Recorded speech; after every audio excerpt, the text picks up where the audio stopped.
Oh yeah, here's a disclaimer I'm putting before the video. Bye. Hola, bienvenido, ¿qué tal estás? Just kidding. Just kidding. I have way better pronunciation. But in this video, we're going to go over the ultimate question as to whether you want to learn Spanish or not. And my answer? Well, we'll find out.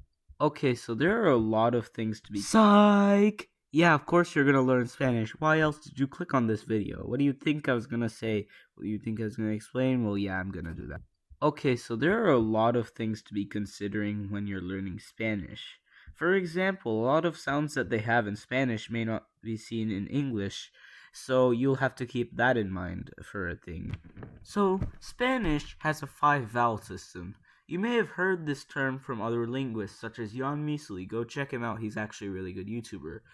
Anyways, Spanish has a good 5-vowel system. For those of you familiar with Bangla, Japanese, and many other languages, it has similar vowels to said systems that are used in the languages I mentioned earlier.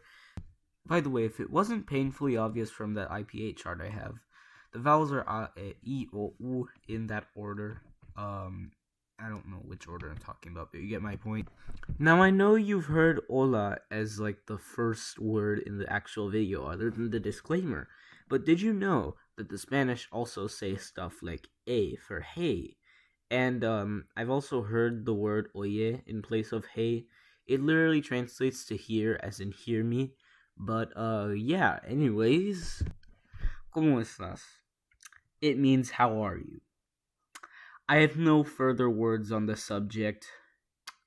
Just kidding. Yes, I do.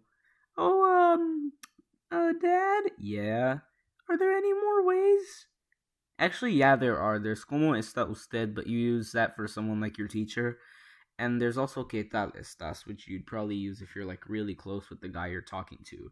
Or you would just say ¿qué tal sometimes. You know what I mean? No. I don't care. It's your life, okay?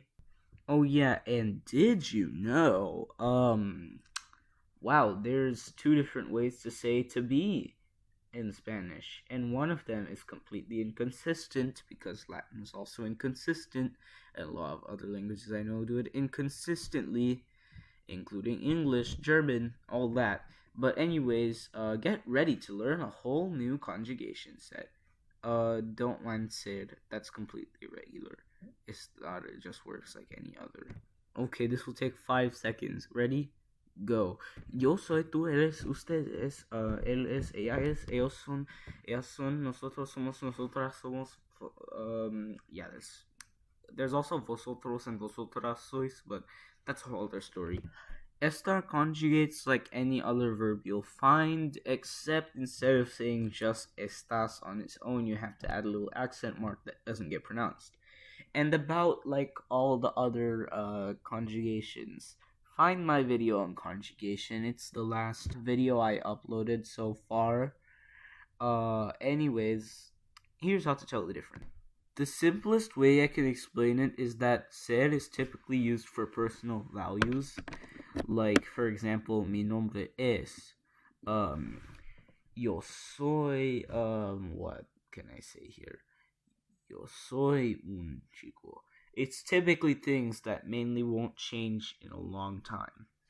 Meanwhile, estar is used more for like temporary things that you feel right now, and you can pretty much think will change. It is implied that it'll change at least. So if I say like estoy cansado, that means I'm tired, but that implies that it won't change. No, that implies it will change. My bad.